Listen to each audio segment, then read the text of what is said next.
pertolongan dari Allah itu sangat nyata. Nah, di cerita ini saya akan membagikan cerita ajaib saya diberikan rejeki banyak oleh Allah sehingga bisa mengangkat derajat keluarga saya di mata warga desa yang dulu menghujatnya. Sebelumnya, Assalamualaikum warahmatullahi wabarakatuh. Saya host di channel Ruang Cerita Harian ini yang akan membawakan kisah nyata bertema kehidupan untuk kalian semua. Kalau kalian terhibur dengan kehadiran saluran ini, subscribe dulu dong dan tolong anggap cerita ini hanya sekedar hiburan dan pelajaran. Semoga penonton setia semua mendapatkan hidayah untuk kita semua. Jika ada kesamaan nama dan tempat, itu mungkin hanya kebetulan saja. Ambil baiknya dan buang buruknya. Oke, selamat menikmati vlog dan kumpulan cerita dan kisah nyata dari saluran Ruang Cerita Harian. Yuk mulai ceritanya. Di sebuah desa kecil di pinggiran kota, tinggal sebuah keluarga sederhana yang kerap dipandang sebelah mata oleh warga sekitar. Keluarga itu terdiri dari seorang ayah bernama Dharma, ibu bernama Sumi, dan seorang anak laki-laki bernama Rian. Mereka hidup dalam kesederhanaan yang hampir menyerupai kemiskinan. Rumah mereka hanyalah bangunan kayu tua dengan dinding yang mulai lapuk dimakan usia. Atapnya sering bocor ketika hujan turun, dan lantainya masih berupa tanah keras yang kering saat panas dan becek saat hujan.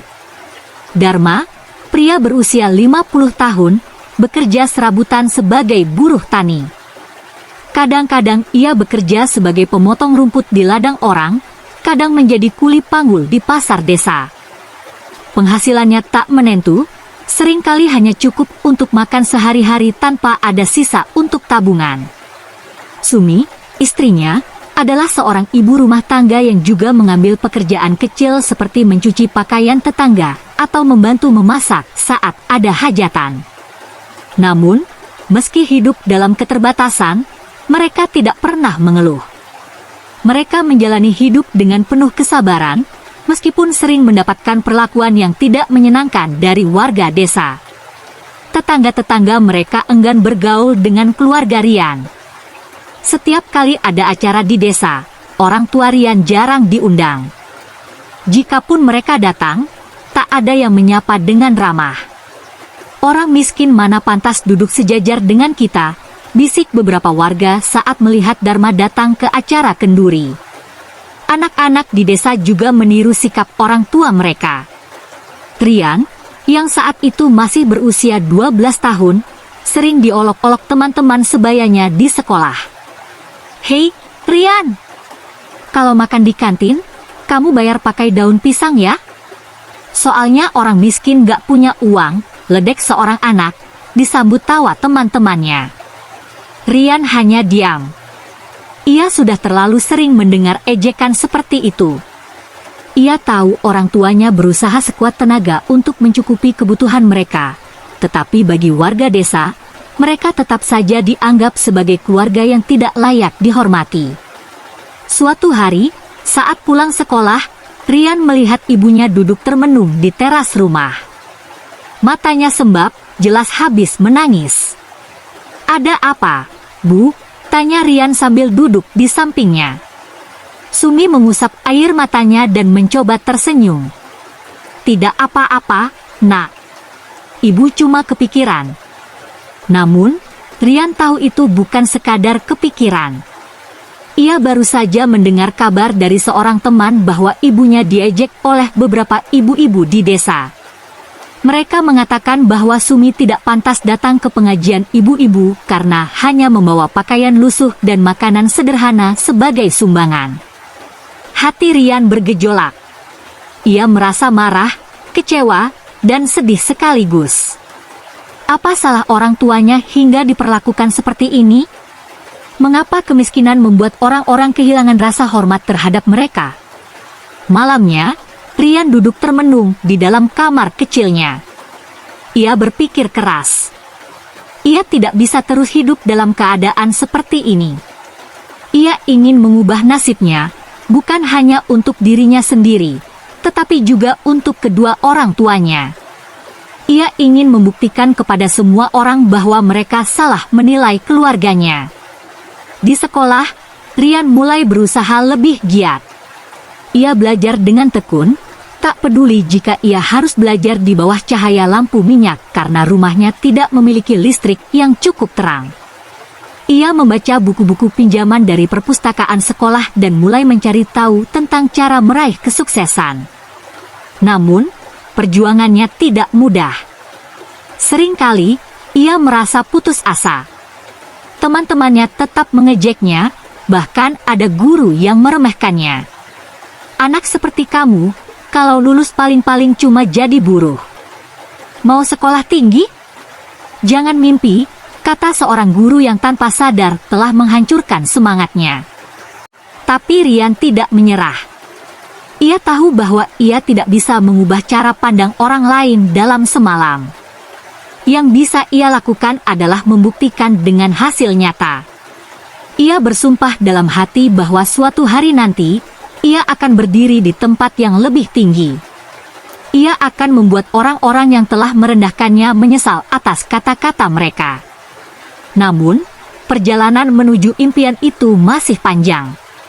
Ada begitu banyak rintangan yang harus ia lalui, begitu banyak air mata yang harus ia telan. Tapi satu hal yang pasti, ia tidak akan berhenti berjuang. Tidak sebelum ia bisa membanggakan kedua orang tuanya di depan semua orang yang pernah menghina mereka. Hari-hari berlalu, dan Rian semakin bertekad untuk mengubah nasibnya. Ia mulai mencari cara agar bisa mendapatkan uang sendiri tanpa harus membebani kedua orang tuanya. Di usianya yang masih belia, ia menyadari bahwa pendidikan adalah satu-satunya jalan untuk keluar dari kemiskinan. Namun, ia juga butuh biaya untuk bertahan hidup dan membantu keluarganya. Suatu hari, ketika berjalan pulang dari sekolah, Rian melihat sebuah warung kecil di pinggir jalan. Warung itu menjual gorengan dan minuman dingin. Pemiliknya adalah seorang pria tua bernama Pak Ujang, yang sudah mengenal Rian sejak kecil. "Rian, sini dulu," panggil Pak Ujang. Rian mendekat, lalu duduk di bangku kayu kecil di depan warung. "Kamu kelihatannya sering melamun akhir-akhir ini. Ada masalah?" tanya Pak Ujang sambil menyeruput kopinya. Rian menghela napas panjang. "Saya ingin kerja, Pak. Tapi saya masih sekolah. Saya ingin membantu orang tua saya." Pak Ujang tersenyum. "Kalau kamu mau, kamu bisa bantu-bantu di warung ini sepulang sekolah. Nggak banyak, tapi setidaknya kamu bisa dapat uang jajan sendiri." Mata Rian berbinar. Ia langsung mengangguk. Sejak hari itu, ia mulai bekerja di warung Pak Ujang setiap sore sepulang sekolah. Ia membantu membersihkan warung, menggoreng pisang, dan melayani pembeli. Meskipun lelah, ia merasa bangga bisa sedikit meringankan beban orang tuanya. Namun, bekerja di warung tidak cukup. Rian sadar bahwa untuk benar-benar keluar dari kemiskinan, ia harus mendapatkan pendidikan yang lebih baik. Ia mulai mencari tahu tentang beasiswa dan berbagai peluang pendidikan gratis. Ia sering pergi ke perpustakaan desa untuk membaca buku dan belajar lebih giat lagi. Di sekolah, prestasi Rian mulai meningkat. Guru-guru yang dulu meremehkannya kini mulai melihatnya dengan pandangan berbeda. Ia sering mendapatkan nilai terbaik dalam ujian dan bahkan mulai mengikuti berbagai lomba akademik. Namun, tak semua orang senang melihatnya berkembang. Beberapa teman sekolahnya yang dulu sering mengejeknya mulai merasa iri. "Kamu sok pintar sekarang, ya? Jangan mimpi tinggi-tinggi, Rian. Pada akhirnya, kamu tetap anak miskin," kata salah satu temannya dengan nada sinis. Rian tidak peduli. Ia tahu bahwa satu-satunya cara untuk membungkam mereka adalah dengan keberhasilan. Ia terus berusaha, tidak peduli seberapa keras rintangan yang harus ia hadapi.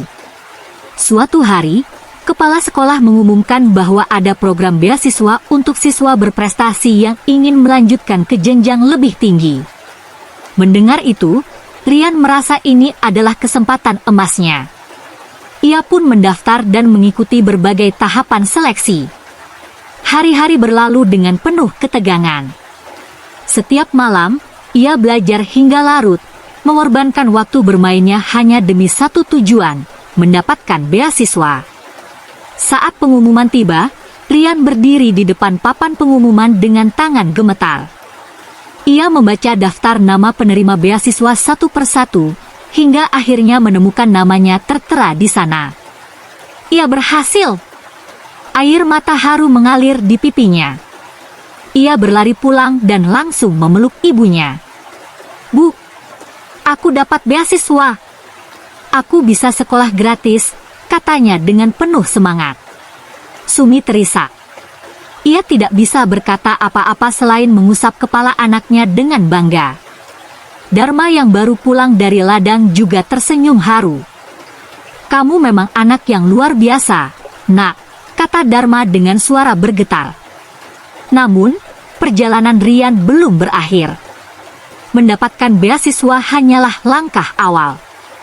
Ia masih harus menghadapi banyak tantangan di masa depan. Ia tahu bahwa kesuksesan tidak datang dengan mudah, tetapi ia bertekad untuk terus berjuang demi keluarganya. Di desa, kabar tentang keberhasilan Rian mulai tersebar. Orang-orang yang dulu meremehkan keluarganya mulai terkejut. Mereka tidak menyangka bahwa anak yang dulu mereka hina kini telah membuka jalan menuju masa depan yang lebih cerah.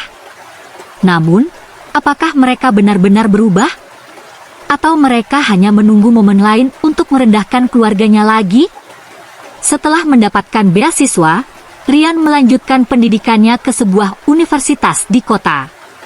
Ini adalah pertama kalinya ia meninggalkan desanya dan hidup di tempat yang jauh dari keluarganya. Dengan uang saku yang terbatas, ia harus pintar mengatur pengeluarannya. Ia tinggal di sebuah kamar kos kecil yang sederhana. Dindingnya mulai mengelupas, dan kamar mandinya harus berbagi dengan penghuni lain. Namun, bagi Rian, ini bukan masalah. Yang terpenting, ia bisa tetap belajar dan melangkah menuju masa depan yang lebih baik.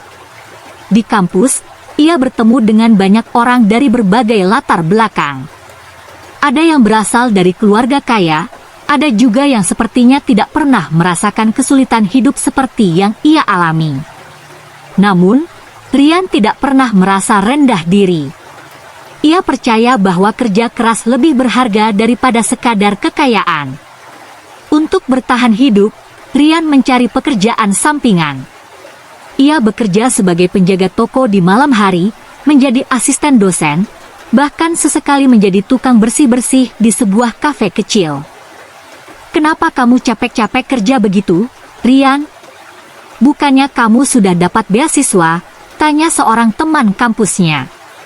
Rian tersenyum. "Beasiswa hanya menanggung biaya kuliah. Tapi aku tetap butuh uang untuk makan dan kirim sedikit ke orang tuaku di desa." Meskipun sibuk dengan pekerjaan, Rian tidak pernah mengabaikan studinya. Ia selalu datang ke kelas tepat waktu, mengerjakan tugas dengan serius, dan aktif dalam diskusi. Dosen-dosen mulai memperhatikannya, dan beberapa bahkan memberinya rekomendasi untuk mengikuti program magang di perusahaan besar. Tapi hidup di kota tidak selalu mudah. Ada saat-saat di mana ia merasa sangat lelah dan hampir menyerah. Ia pernah sakit karena terlalu sering begadang, dan pernah kehabisan uang hingga hanya makan mie instan selama seminggu. Namun, setiap kali ia merasa ingin menyerah, ia selalu mengingat wajah kedua orang tuanya. "Aku tidak bisa kembali ke desa dengan tangan kosong," gumamnya pada suatu malam saat ia duduk di depan laptop, mengerjakan tugas sambil menahan kantuk. Hari demi hari berlalu, dan usaha Rian mulai membuahkan hasil. Ia diterima magang di sebuah perusahaan teknologi yang cukup terkenal. Di sana, ia belajar banyak hal dan mulai membangun koneksi dengan orang-orang penting di industri tersebut. Suatu hari, bos tempat ia magang memanggilnya ke ruangannya. "Rian, saya melihat kerja kerasmu selama ini. Kamu punya potensi besar. Bagaimana kalau setelah lulus, kamu bekerja di sini secara penuh." Rian hampir tidak bisa mempercayai apa yang ia dengar. Ini adalah kesempatan emas yang tidak pernah ia bayangkan sebelumnya. Tanpa ragu, ia menerima tawaran itu. Saat akhirnya ia lulus dengan nilai terbaik, ia langsung mendapatkan pekerjaan tetap di perusahaan itu dengan gaji yang cukup besar. Ia tidak hanya bisa mencukupi kebutuhannya sendiri, tetapi juga mulai mengirim uang untuk orang tuanya di desa. Di desa, perubahan ini mulai terasa. Orang-orang yang dulu memandang rendah keluarganya kini mulai berubah sikap. Beberapa dari mereka bahkan mulai berbicara baik tentang Rian. Si Rian itu memang anak pintar. Sejak kecil dia sudah kelihatan berbeda, kata seseorang yang dulu pernah mengejeknya. Meskipun begitu, Rian tidak terlalu memikirkan pendapat mereka. Yang terpenting baginya adalah kebahagiaan orang tuanya. Namun, satu hal yang belum ia lakukan, pulang ke desa dan menunjukkan kepada mereka bahwa anak miskin yang dulu mereka remehkan kini telah sukses. Setelah bertahun-tahun berjuang di kota, Rian akhirnya merasa saatnya untuk pulang. Bukan sebagai anak desa miskin yang dulu sering direndahkan, tetapi sebagai seseorang yang telah sukses dan mampu membanggakan orang tuanya. Ia membeli tiket bus menuju desa dengan perasaan campur aduk. Bagaimana reaksi warga nanti? Apakah mereka masih akan merendahkannya, atau justru bersikap seolah-olah mereka selalu mendukungnya? Sesampainya di desa, suasana tidak banyak berubah. Rumah-rumah tua masih berdiri di tempat yang sama, jalanan masih berlumpur saat hujan, dan beberapa orang tua duduk di warung sambil bergosip. Namun, yang berbeda adalah cara mereka memandang Rian. Saat ia melangkah ke rumahnya, beberapa tetangga langsung menyadarinya. Itu Rian, ya?" bisik seorang ibu pada temannya. "Astaga, dia pulang. Aku dengar dia sukses di kota," sahut yang lain. Setibanya di rumah, Rian melihat ibunya sedang menyapu halaman. Ketika Sumi melihat anaknya, matanya langsung berkaca-kaca. "Nak, kamu pulang," suara Sumi bergetar. Rian langsung memeluk ibunya. "Iya, Bu. Aku pulang." Tak lama, Dharma keluar dari rumah. Wajahnya yang dulu penuh dengan beban kini terlihat lebih cerah. Ia memandang anaknya dengan penuh kebanggaan. "Kamu sudah jadi orang besar sekarang, Rian," katanya dengan senyum. Hari itu, kabar kepulangan Rian menyebar ke seluruh desa. Banyak orang yang datang ke rumahnya, bukan untuk mengejek seperti dulu, tetapi untuk mengucapkan selamat. Mereka yang dulu meremehkan keluarganya kini bersikap manis. "Rian, kamu memang hebat. Kami selalu tahu kamu akan sukses," kata salah satu warga dengan wajah canggung. "Tolong maafkan kami kalau dulu pernah berkata yang tidak baik," ujar yang lain. Rian hanya tersenyum. Ia tidak menyimpan dendam. Ia tahu, kehidupan selalu berubah, dan yang terpenting adalah bagaimana ia bisa membawa perubahan bagi keluarganya. Sebagai bentuk baktinya, Rian tidak hanya pulang untuk membanggakan orang tuanya, tetapi juga untuk membantu desa.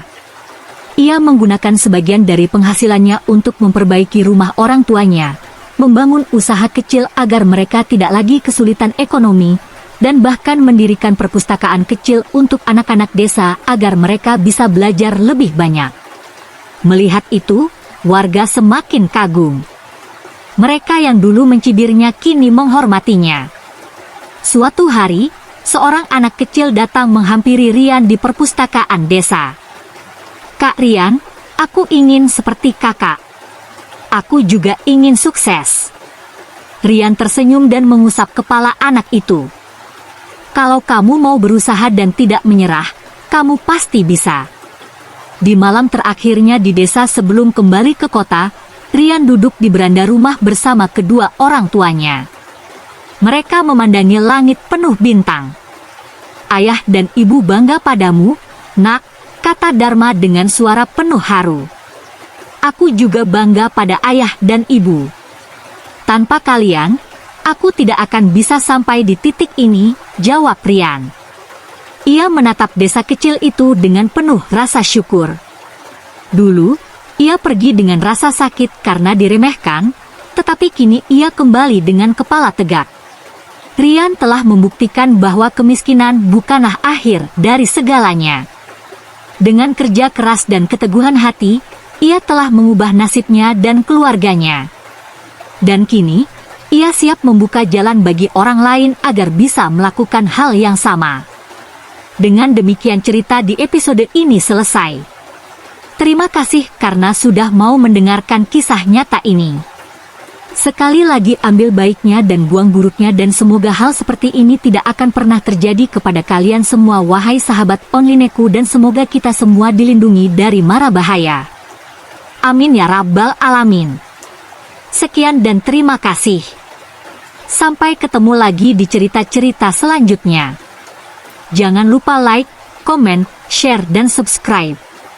Oh iya, jangan sungkan untuk membagikan pemikiran kalian semua wahai sahabat onlineku di komentar video ini ya.